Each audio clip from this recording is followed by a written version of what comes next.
Okay, so we're now to the big, huge, really anticipating part two of Elizabeth Rosenthal's book, An American Sickness. This is the whole first, I want to say 3/4 of the book. Maybe it was a little over a half, but I think it's more like 3/4. But it says we're, I can't remember what we're through. We're like 60% through the book.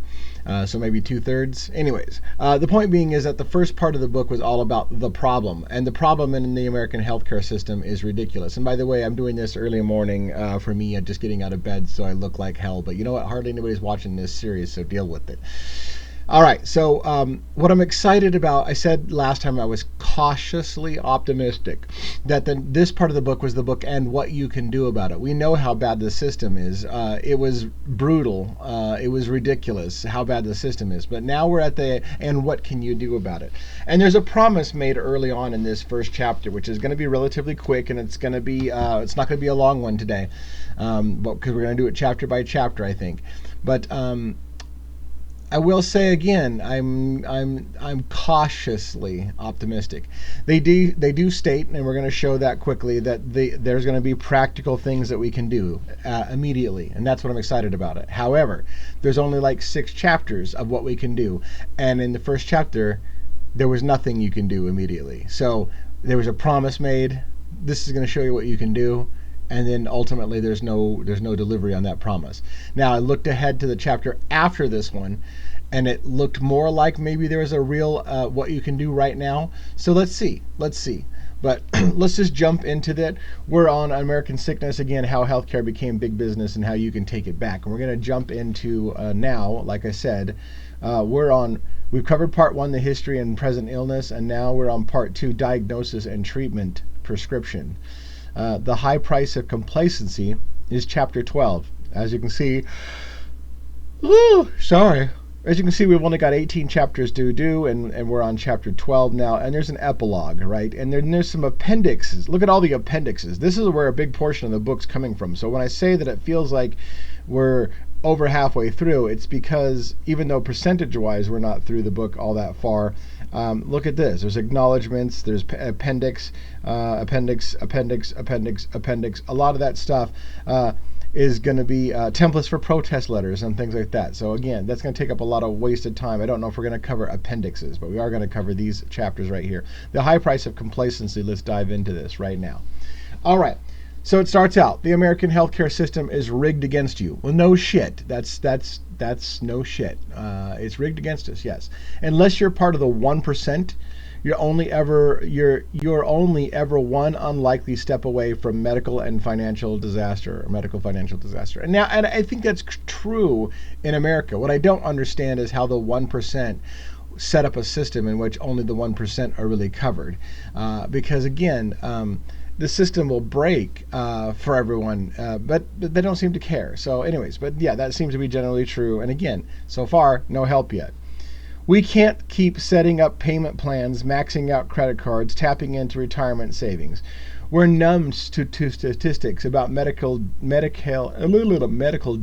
told you I was tired, being the single biggest cause of bankruptcy in the United States. When Americans talk about their battles with cancer and another serious disease, they often focus not on pain, fatigue, hair loss, or the odds of 5 years survival, but on the bills.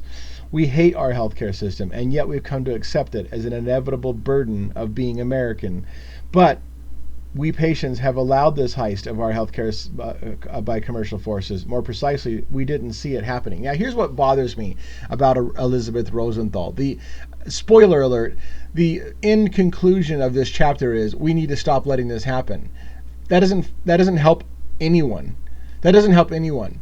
We know this was a frog in the pot boiling analogy. The frog that doesn't notice that the water is slowly being increased in temperature and therefore doesn't jump out until it's too late. This is the same kind of situation. Telling us that we did it to ourselves isn't helpful at all. And that's essentially what I felt like this chapter was. You guys did this to yourself, so you need to stop letting that happen. Great. We'll stop letting it happen. How's that gonna fix a fucking thing? Pardon my French. I'll try not to swear as much. Again, that's for the after hours party. If you haven't heard about the after hours party, we're doing after hours parties where I let my hair down and swear a little bit more often and be more blunt about things. I shouldn't do it as much here. All right, let's go to blue. New thought, basically. Now that you've read about how business stole our healthcare, you know we have the choice to stop it. This is a call to arms, as well as a roadmap for us to fight back personally, politically, and systematically.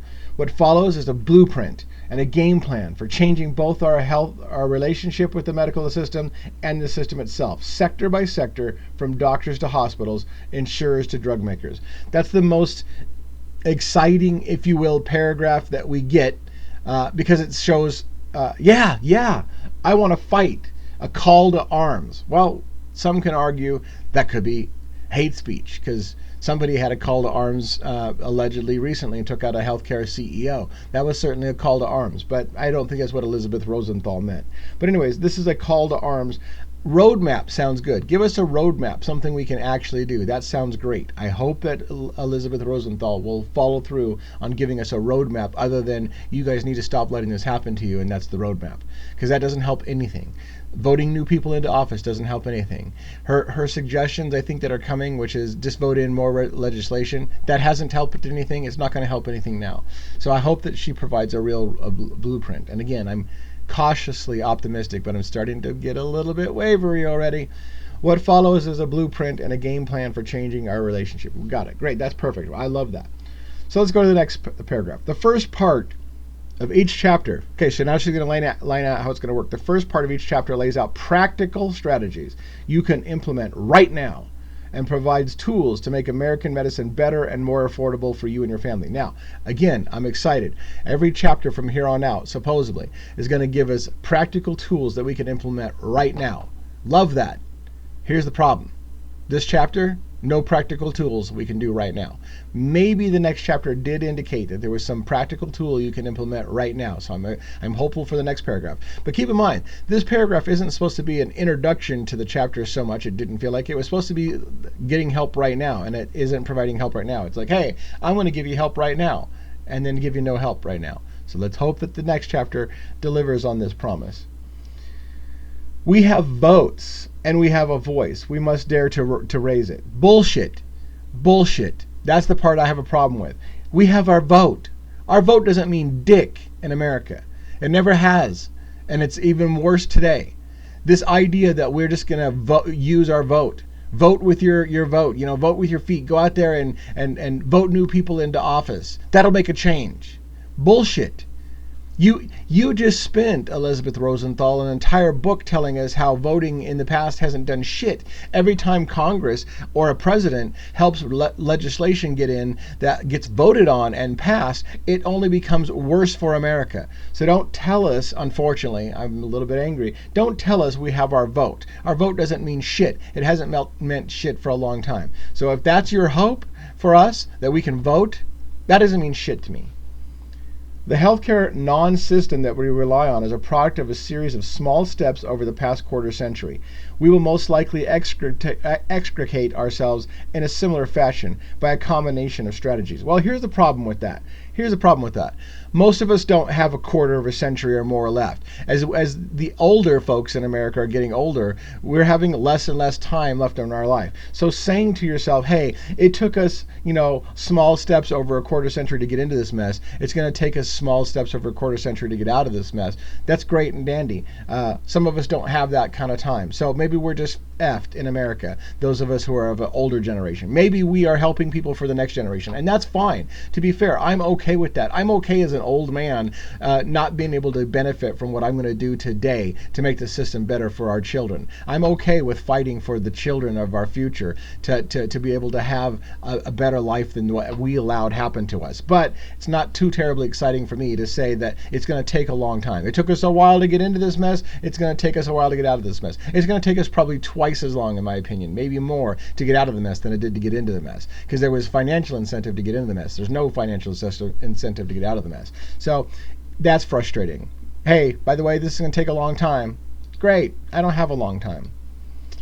Every other developed country in the world delivers healthcare for a fraction of what it costs here. Yes, we know. And she spends a lot of time, by the way, talking about how Americans are leaving the country to go to other countries only because they can actually afford healthcare in other countries and they can't afford it in the United States. And so she spent some time describing all the different types of people who leave America for no other reason other than we can't afford to grow old in America. And there's no solution for it. It was more like, hey, this is what's happening. People are leaving America because they can't afford to live in America. And then the answer is, eventually you guys are going to have to fix this problem. If you guys want to keep your American country, you're going to have to fix this problem. Okay, show us how to fix the problem, because we see the problem. Can we get out of the problem?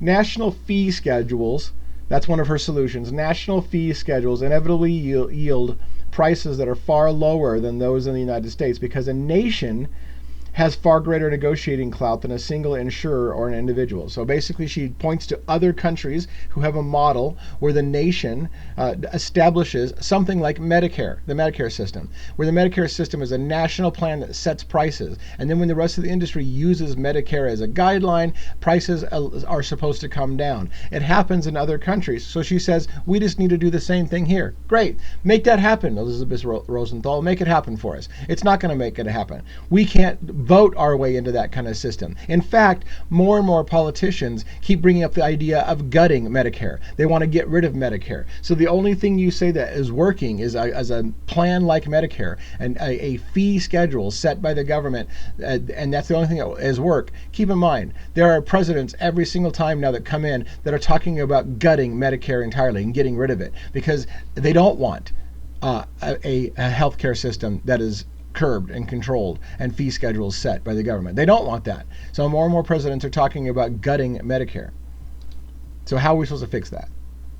Single payer plan. Great. Okay, here's another one of our ideas. Let's go to a single payer plan. This is when a single authority, usually the government, dispenses most of the money paid to healthcare providers. Well, when you have presidents, and I don't want to make this political, but when you have presidents who act like any kind of government paid plan or help is a handout and you're a lazy fucking American and we don't give handouts, you need to work for your living. You need to get out there and do more, work more, because this isn't about handouts. When you have presidents that get voted into office who have the attitude of, we're not here to give you a handout, it's really hard to say, you know what, you guys should move to having your government hand out more stuff.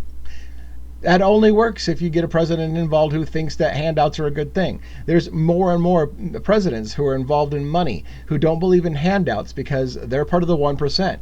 I'm not giving you shit. I'm not giving you part of my money. You don't get a handout. Work for a living like I did, which a lot of them don't work for a living. They just got lucky. They lucked into money, or they had money, and it takes money to make money. But anyways, used in Canada, Australia, and Taiwan, as well as other countries, this system cuts private insurers out of most basic medical financial transactions. But doctors and hospitals are often still in business for themselves. Private insurance still exists to cover those who opt out of the national plan in favor of more upmarket care for extras like eye care and dentistry. And yes, this is not a surprise, Elizabeth Rosenthal. This is not a new idea. Everyone has talked about this is the perfect solution. You'll have both. You'll have a government-sponsored healthcare system that covers you for most things, and then you still have a private insurance system for those people who have the money and are willing to do it, who can have a higher standard of living, a higher quality. Oh, okay, you know what? Everyone gets covered for the basics. We'll help you, live longer and get covered for the heart attack and stroke you didn't see coming. But if you want extras like better eyesight, better hearing, and stuff like that, maybe those will be extras and you can pay for it if you're in a position to do so. But we're going to help you. The government's going to help you live, right? You'll live. But if you want elective type surgeries or you want things to make your life better, that's private. And it sounds great on paper. Doesn't work in America. Hasn't worked in America. And everybody keeps talking about we need to have some kind of system where the government covers your basic needs. But if you want extra, the private sector is still there to help with the extras if you've got money. And less and less people have that money because less and less people are in the 1%. With its powerful, profitable private system, it is hard to imagine the United States moving to a nationalized healthcare anytime soon. Right, so why tell us about it? Hey, you guys should move to a nationalized healthcare system, but it's probably not going to happen anytime soon because money's in medical. Yeah, you just spent the entire book telling us that we're out of control with the medical industry. So saying, hey, you guys should move away from this system that's shitty has, again, done nothing. You've done nothing so far. But America's existing Medicare program is a pretty good single-pay healthcare system. Yes, except for presidents want to gut Medicare. They've every time somebody comes new for office, one of the people who are running are saying we should get rid of Medicare. So yeah, Medicare's existing Medicare program is a pretty good single payer system. Too bad that half of our choices every single year in election want to get rid of Medicare. So, which could provide a gradual path to more extensive one, if that's what Americans decide they want. Bullshit, Elizabeth Rosenthal. If you Americans want this, you'll get it. No, we won't. What are you missing? You just wrote an entire book saying we're all screwed in America and we can't do anything about it. Now you're like, hey, if you guys want it bad enough, you'll get it. No, we won't. Why are you not listening to your own book? I feel like I'm missing something. She's the author, I'm not. She's the professional, I'm not. So why am I missing something? If you guys want it bad enough, you'll get it. And then she ends with this gem. We can't continue to choose none of the above. That's not a plan. It's a $3 trillion cop-out. Okay. So you can't just choose to keep going the way that you're going. We know that. But you've given us nothing practical. Nothing. Hey, you guys should probably go to this kind of system. Okay? But we don't have that decision. We don't have that power. We can't vote these things in. You just spent the entire book telling us that every time we try to vote something in or somebody tries to change something, it gets worse for us. So telling us, you guys are just going to have to start voting on this stuff. You guys are going to have to start moving towards Medicare systems. But presidents want to gut Medicare. So anyways, that's it, folks. That's it for chapter Waste My Time. But again, I'm hopeful that when we get to chapter 13, and I'm just going to give you a peek of the doctor's bill, starts out with, look at that, part 1, what you can start doing now. Awesome. Let's table that. We're going to hope, don't read ahead. I know your eyes are already like, I want to read the first fucking paragraph of that. I don't know. I'm not looking ahead. I haven't looked at it. But what I can tell you so far is I waited patiently for us to get to the what can you do now chapters. And the first chapter is, hey, stop accepting a system like this. That's what we're trying to do, Elizabeth Rosenthal. We're trying to do that. So help us. Help me help you change American healthcare system. So far, you've done nothing for us. That's it, folks, for today. Thanks for listening. And we will continue on with cautious optimism that the next few chapters are going to give us some real meaty, practical ways that we can make things better for ourselves in America. Have a good one.